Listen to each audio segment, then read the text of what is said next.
Jaclyn Jeffrey, a retired strata manager, consultant, writer, and real estate expert with Burke by Burke. Welcome, Jaclyn. Thanks, Thomas. Today we're going to talk about positive community culture. So how do you create warmth in a condo community, Jaclyn? This is like the big question, right? It's tough to do, but it's absolutely doable. And it's really important it's important to have a positive community culture in these small spaces that you live in. And why does that matter? Oh, this is great. So it's your house. You live there. And just like, I grew up in a small little subdivision with not in an HOA, not in a condo, but just on a street. And you knew your neighbors. Everybody got to say hi. You played with the kids up the street.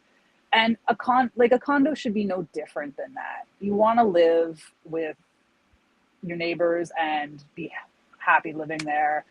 People that enjoy living in their building, they take greater pride in it. If you include everybody feels better. They're going to pick up that trash they see in the hallway. They're going to treat the property better. If there's a problem, they're probably just going to talk to their neighbor instead of immediately going to the strata council, putting extra stress on them, or going to the strata management company, complaining to them. It's just nice if you can talk to your neighbors and you feel comfortable doing that. You see, that's really interesting. I do get the sense that a lot of condo communities feel a bit more like an office building where you kind of get in and you kind of look down in the elevator. You're not really engaging with your neighbors. And, that's something that I guess is kind of a cultural thing.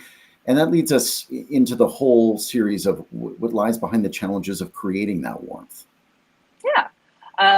Well, you've got them listed there. Differing values. If you look at the Lower Mainland, anywhere really, you're going to have people from all walks of life living in a building. When I used to live in a condo, I lived in a 300-unit condo, give or take. And we had young families, old retirees. We had people, that grew up in Vancouver. We had people that had just immigrated from Iran, language barriers. There were people that just never spoke English. We had everything under the sun living in a 28-story building. So that's a lot going on in one place. It is a lot going on in one place, and we are in a very multicultural society. And, for the most part, that adds a lot of opportunity, but it can create that culture clash. Yeah, it does. And on top of that, you've got different people that have got pets, you've got renters, you've got people that have bought units and never actually even seen their units. And on the bottom of that list is parking, because nearly everyone has a car, and those are the things that cause a lot of challenges. Yes, I think even if you didn't have the other barriers and cultural issues, the small conflicts that arise in condo communities come down to those 3 Ps. It's funny because in my neighborhood, I know my neighbors, everyone gets along, and the contentious issue is trees. So, it's a slightly different vibe than the usual over the condo challenges. Yeah, exactly. And, let's talk about creating these positive foundations. Perfect.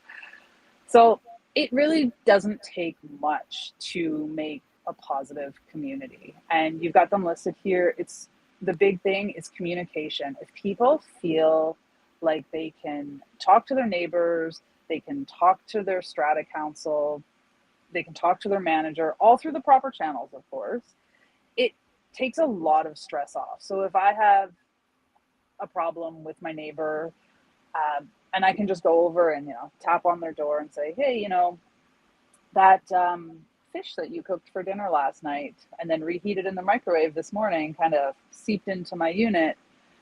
I just want to let them know that it's a problem.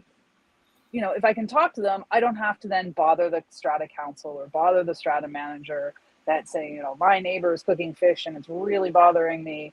I can just talk to my neighbor about it, let them know my concerns. We can have an open discussion. because sometimes when you send things to councils or the strata manager, both are really busy. They probably only meet once a month, once every 6 weeks.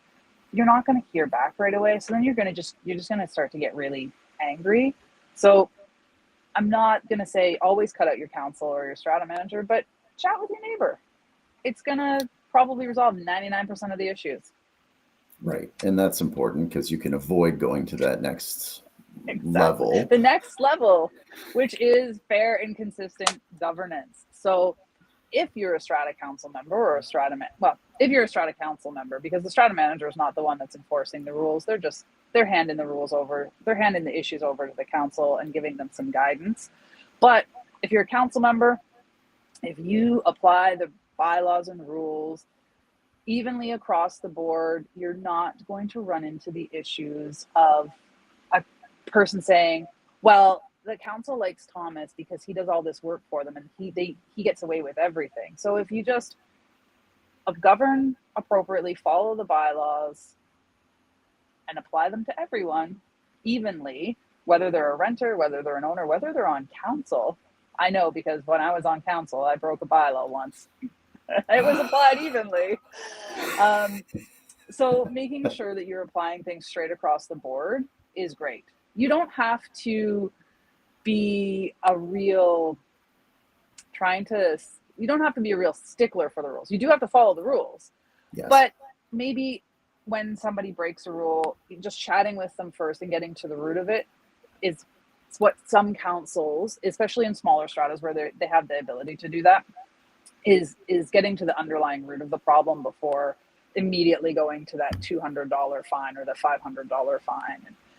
Well, what you're seeking is compliance with the community's rules and bylaws, right? It's usually best to try the conversational approach before you go after the punitive one.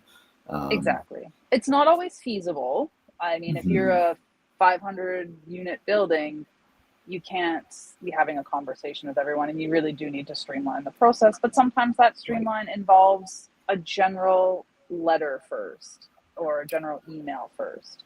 Doesn't always necessarily mean immediately you're going to get a fine unless you comply. So maybe just a heads up, you broke a rule, don't do it again. If you do it again, we're going to have another conversation.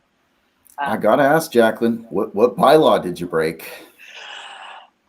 I thought for a brief period, I thought I was going to be a gardener on my 22nd floor balcony.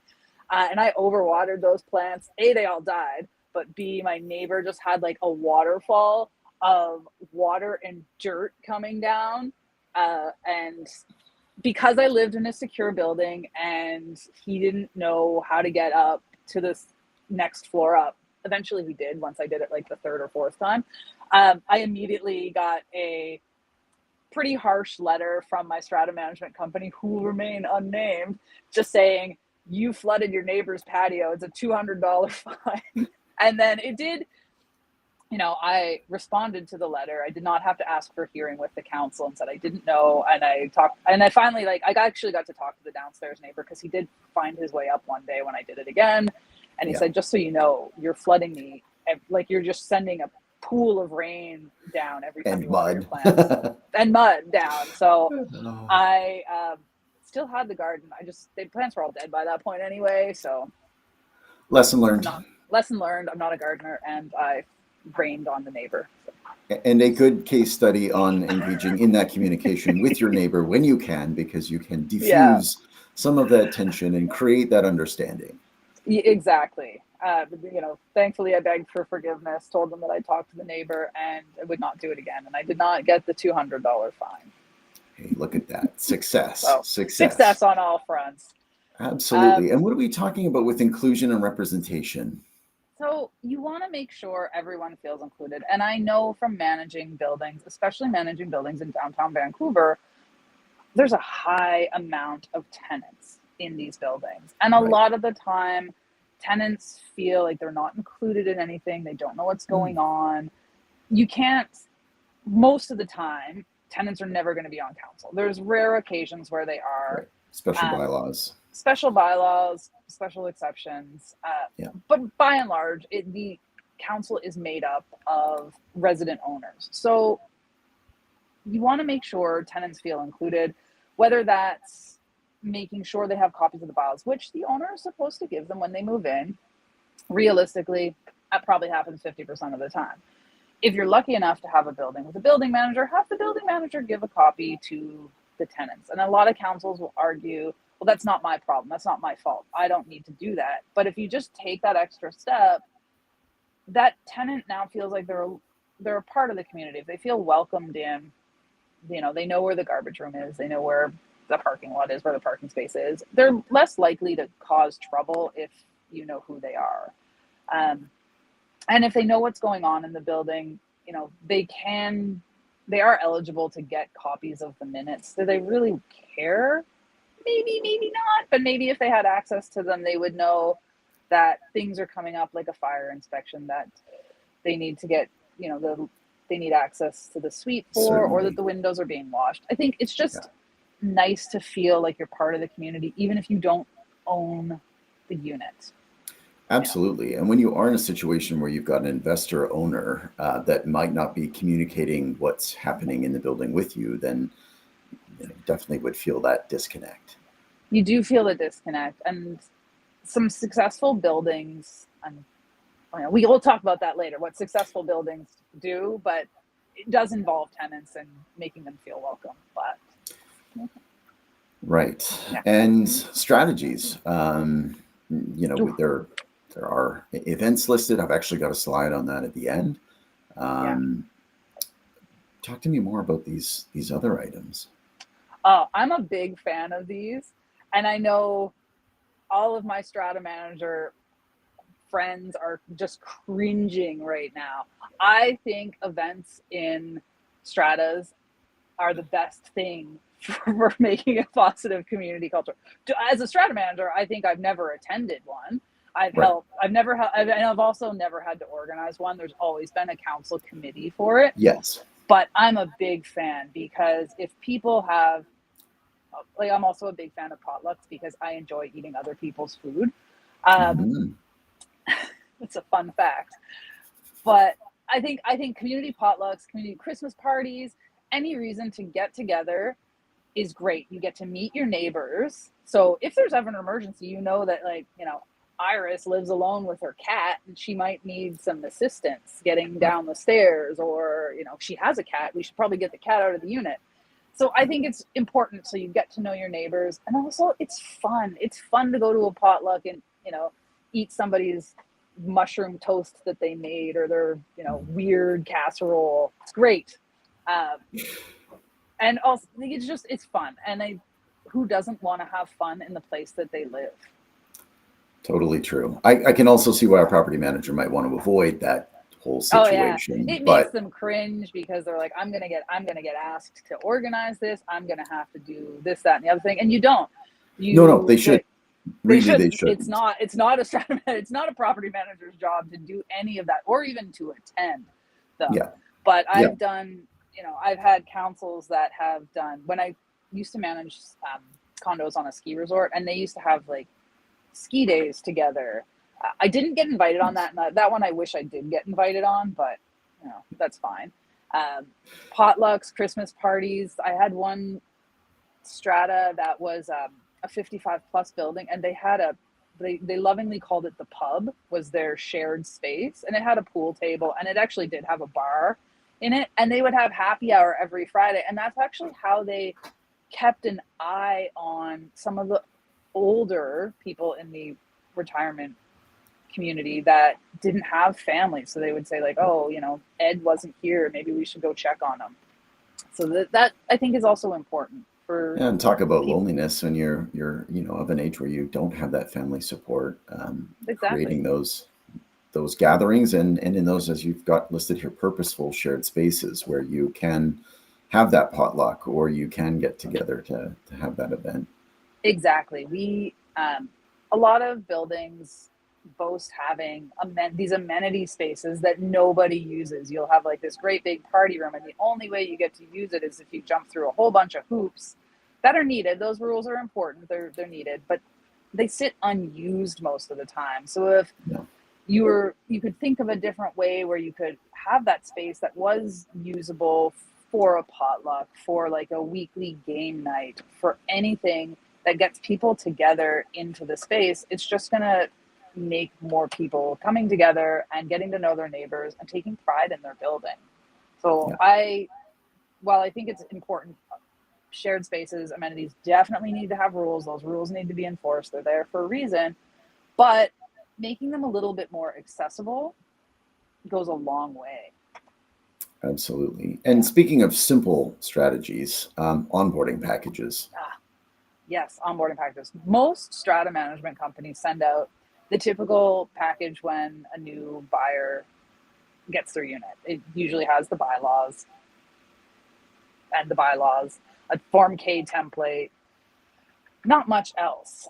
Some stratas go a little bit further, and these are the ones that have the luxury to have an on-site caretaker or a concierge, and they'll make their own onboarding package that points to, these are the top rules that you really, like, you're not probably going to read the entire bylaw package, but these are like the important ones that you should really pay attention to.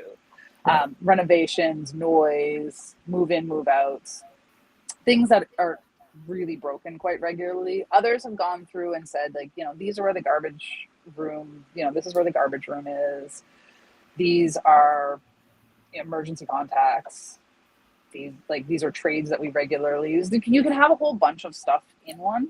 Absolutely. Even from how you break down your recycling and what objects are too large to go into the garbage room and what they're supposed to do in that situation. Like there's some pretty, I worked with a pretty big building in North Vancouver, and they had a big problem with garbage. Everybody would just dump their garbage everywhere. Recycling was never in the right container. So in their onboarding package, they went through and just kind of detailed, like, we have an extensive recycling program. This is where all the things go. And they took it a step further. And every time a new person moved in, tenant or owner, they had the caretaker walk down and walk them through, here's your parking spot, just so you know, so you're not parking somebody else's. Here is the garbage room. And this is kind of how you work through all the different recycling and composting and garbage. So they went through all of that. And it took the garbage room from this awful thing that the caretaker probably revisited 2 or 3 or 4 times a day to, the garbage room is still garbage room, but it was pretty nice inside. Some of the volunteer opportunities might feed right back into these events that we've talked about. What other types of volunteer opportunities are there that can foster some of this positivity in the community? Landscaping. Everybody in a building, trees, always complains about the landscaping. It's either not good enough, everyone's got a creative suggestion. Maybe we need more flowers at the front door, or maybe we need flowers that are going to bring bees to the yard. Anything landscaping. And that's probably a big one, because that's an easy one to get involved in. You're not asking people to dig in the dirt, but asking people, like, maybe you want to be the person that reports back to the strata council, especially if there's someone on the council that really is into gardening as well. You can have a couple of them meet, and when there is a big landscaping project, it takes a lot of strain off the rest of the council who may not be interested in that particular area, and gives it to somebody who is, and gives suggestions to the strata council saying, well, maybe we should have a fountain here with some shrubs and a tree. And then the council can go and look at it, and they can task that person to talk to the landscaper, so that the council or the strata manager doesn't have to be so involved in a project that they may not be that invested in.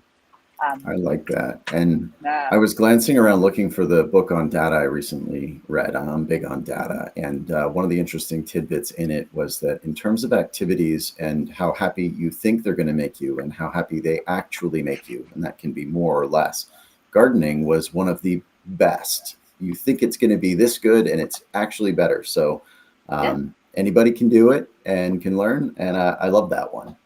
Yeah. You touched on this theme a bit earlier, Jaclyn, but conflict resolution, how does this become something that's effective and something that doesn't build on itself? There's going to be times where this works. And in all honesty, there's times where it just doesn't work. But as a council, you should always encourage the owners to chat with one another first. Try and resolve the issue outside of a bylaw letter, because and I'm speaking from experience, when you get that bylaw letter, you immediately become defensive and pretty angry. Totally. Nobody gets the letter and be like, oh yeah, I totally had that party. That was way too loud. 100% deserve this. No, that's not how somebody feels when they get a bylaw letter. They're instantly angry. So if you can avoid the bylaw letter, it's going to be great. If you can just chat with your neighbor and say, hey, just so you know, your kids that are playing in the courtyard, they should be playing in the courtyard. It's great, but maybe they don't scream at the top of their lungs at 6 a.m. right in front of the window. Like maybe you can, put them, right. Encourage them to play like in front of your own unit, not in front of my unit. So having that conversation with the owner is always first, but there's just times where it's not feasible. Like in my situation, my downstairs neighbor didn't know how to get up to me. Absolutely. And probably didn't want to go through the hassle of saying, hey, down to the concierge and saying, hey, do you know the person that lives above me? They flooded out my patio. So, that there's instances where it doesn't work, or there's instances where you might just have a really grumpy person that you don't want to deal with in the strata and you want to avoid them. Maybe don't engage with that person. So if it's safe, if you feel comfortable doing it, you should just talk to your neighbors first. It probably won't escalate past that.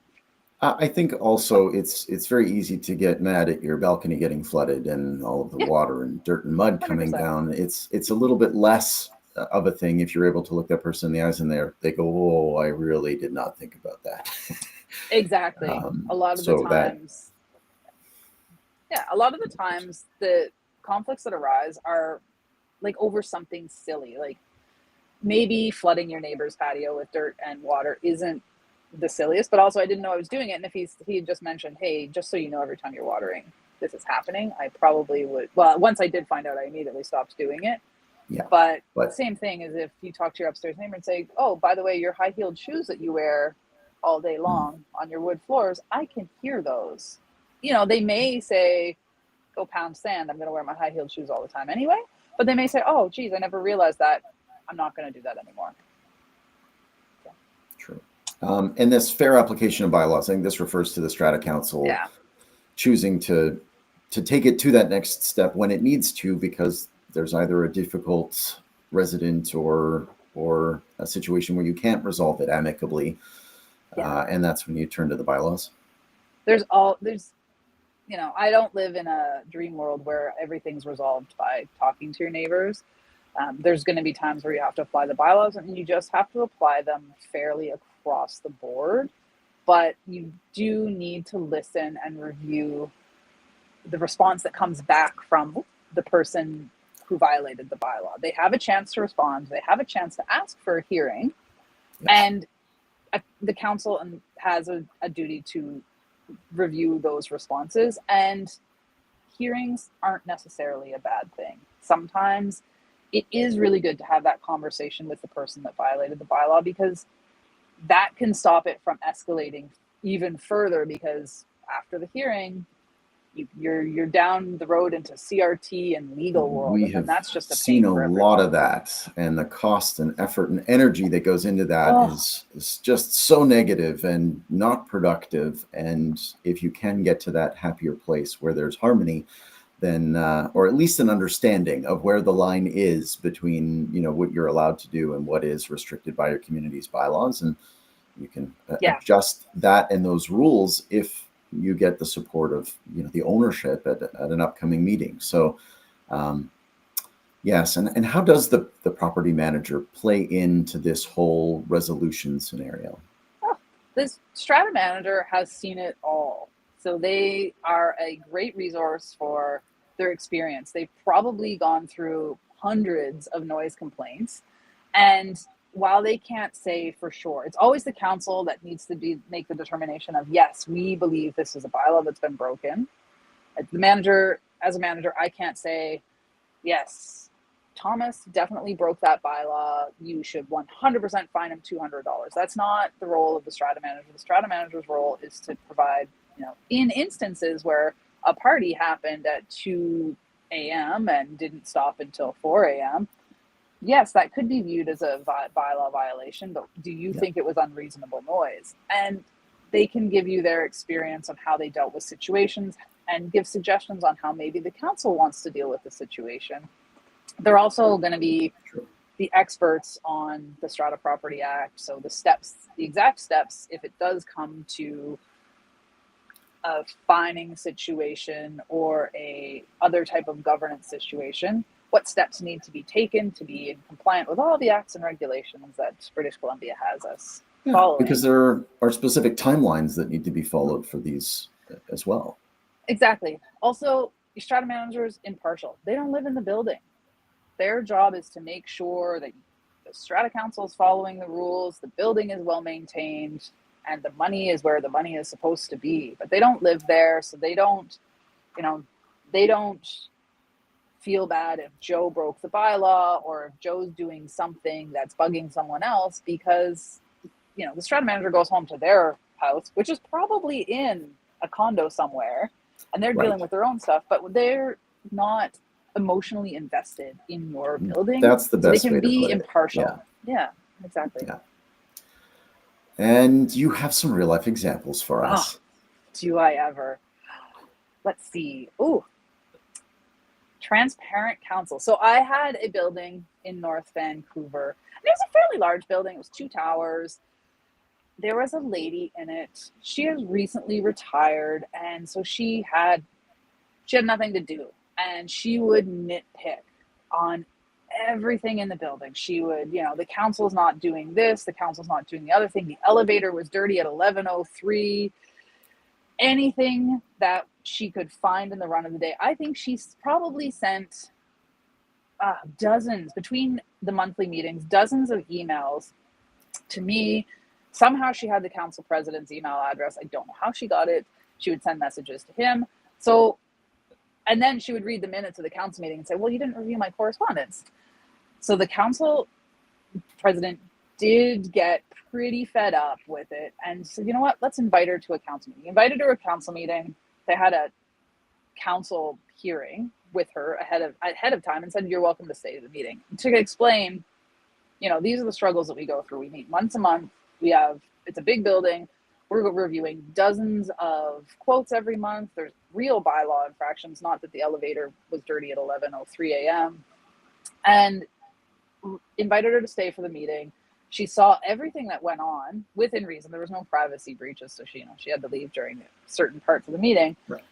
But after that, she had a real understanding of what the council did, and we never heard from her again. We did hear from her at AGMs, but she never wanted to volunteer for council. We got the impression she just wanted to be heard, but she also didn't understand how the council operated and how the strata manager operated with the council. So once she got an understanding of the things that the council goes through and all of the different things that keep a big building running, that the council's responsible for, she went, oh, I guess if, the elevator's dirty at 11:03 is not the end of the world as long as it's getting cleaned every day. Yeah. So that exactly. That helps, having the council that wasn't scared to talk to the owner. They didn't ignore her. They weren't mean to her. They heard her concerns and then explained, this is what we go through. You're more than welcome to join council and also go through this with us, which she didn't want to do. But yeah. That was a good positive. There's a really positive outcome of that. Yeah. Great. Another thing which I touched on earlier, the importance of welcome packages and onboarding for all residents. There's a fairly large tower in downtown Vancouver, so a lot of tenants. Probably upwards of 40% of the building was tenants. The rest were live-in owners, which is actually really highly skewed to owners in that part of the city. But that council really took it on themselves to make a very comprehensive onboarding package outside of the package that we sent as the strata management company. So every owner would get a copy of the bylaws and the forms that they need to fill out. But this was a nuts and bolts, how do you live in this building? So, common bylaws that get broken, renovation bylaws were, pulled out and put separate in there because it was an older building. So people were really renovating all the time. How the garbage worked, because these had garbage chutes, not just garbage cans. And the ins and outs of the area and some other tidbits that they thought would be interesting for people that lived in there. And this Great. council did it all on their own. So this was not the strata manager did not have to get down, like, you know, the urban fair is open till 10 p.m. and it's just around the corner kind of thing. So this was, council did it.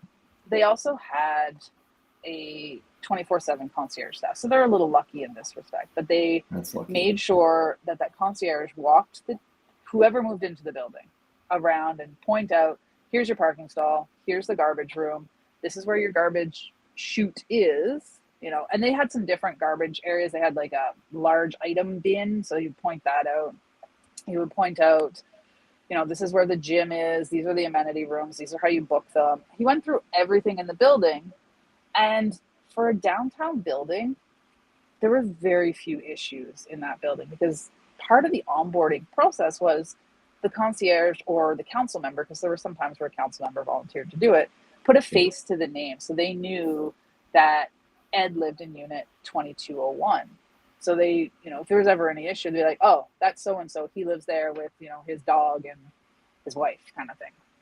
Right. So it was, you got to know the place. So it worked for council, so they could put a face to the name, but it also worked for the owner, because then they just felt like it didn't matter if you were a tenant or if you were an owner, you got the same warm welcome. Yeah. So you really felt like you lived there. You felt like you were part of the community. Yeah. And you have one slightly negative case to share with us. On the flip side of all of the good things in fostering community culture was probably the building devolved from a very positive place to a very negative place super quick, because the council just took really hard stands without understanding what the community wanted. This was back before electric vehicles were a big thing. And the council said, nobody's ever going to buy an electric car. We don't need to put plugs in. So one guy had bought an electric car and he wanted to put a plug in, and they just, without even listening to him, nothing, just nope, flat out no. So that was the one. And that kind of escalated because he had the car, he wanted to make changes. They wouldn't even listen to him. Right. They wouldn't work with him on anything. Then Airbnbs kind of rolled into the picture after the electric cars, and they just took a hard nope stance on it, and they went really far into it and started what some owners would argue was encroaching on their personal liberties per se, and just investigating. Like they were searching the internet for Airbnb listings. They just took it to like a next level, and then it didn't matter what people did. It turned into a really negative community. People didn't enjoy living there. There was a lot of sales during the time. The owners lost trust in the council because they felt like they were only focused on these two issues and putting roadblocks up. The council never wanted to talk to the owners. So it resulted in having tons and tons of observers at council meetings, which makes it really uncomfortable for the council trying to do the daily business in these meetings, but it also makes it really uncomfortable for the strata manager. The strata manager doesn't want to manage the building. It becomes a really challenging environment where nobody wants to be there. And it probably all could have been avoided by just having some conversations at the beginning and saying, like, while we don't want Airbnbs in the community, but maybe there's some ways we can work around this, or, you know, we're not big on electric vehicles. Hindsight, they probably have electric vehicle plugs now, but, you know, like I'm talking sure to they the do. owners, Yeah. they probably do. But just having some conversations and understanding where people are coming from probably would have gone a long way before getting into legal action and just an uncomfortable situation where nobody wanted to be involved in it. Well, once again, transparency comes up as being a major issue. The more closed you are, the more difficult that community environment is. And I think that kind of goes for everyone in it. Yeah. I threw together one last slide with some of the ideas that you had mentioned on warmth, and a bunch that had been put together courtesy of my mother, who was on the HOA board for her community. and she's an events specialist. So Is she she put ever? together a list of wonderful things that you could do with your neighbors. You've suggested the potluck, which somehow didn't make it onto my list exactly, but we Oh, do have the taco or sushi party, which is kind of touching on it's the that same food thing. element. Exactly. But we'll put a little downloadable link so that people can get some ideas and some inspiration to get going. I think I want to reiterate that this is not the responsibility of your strata manager. This is for your council or for engaged committee owner members within your community to try and create some excitement, some events, and some camaraderie among your neighbors. And hopefully they become your friends. So with that, I'm going to jump over to a couple of questions of Q&A. We as always, ran fully on this session into all sorts of great stuff. Yeah. You had mentioned if there was one thing, is it the potluck? Is that the magic thing? Like, what would you start with? I would start with a potluck, but I think there are people that are maybe like, I don't want to eat like out of a dish that other people have scooped food out of. So I get that, there are people that don't like germs. My building had games night, which as a not Awesome. big game person, I still went to because I don't have games. And it was really fun. So easy things. I would always go to a potluck. If there's a potluck anywhere and I'm able to get there, I will be there. I love them. But a games night, super easy. So those that are watching can see that we've got a website below that talks about Jaclyn's adventures. Jaclyn, it looks like you're working from a home office, but you're It not. does. What is hard No. departure? I live on a sailboat, and this sailboat is down in the tropics right now. So while this looks like an office, I can assure you it is not an office. It's the salon or living room of our sailboat that we live on. Fantastic. And the website, Hard Departure, just talks about all the different ways people can get ready to go sailing and all of the ridiculous things that we do on the sailboat, which, spoiler alert, there's a lot of potlucks in the sailing community. So big fan. That's not where it ends, though, because you continue to act as a consultant, a writer, and advisor to those in the real estate industry. That's right. I do write real estate articles for a couple of real estate websites and also assist some other companies with their blogs and some consulting on the side.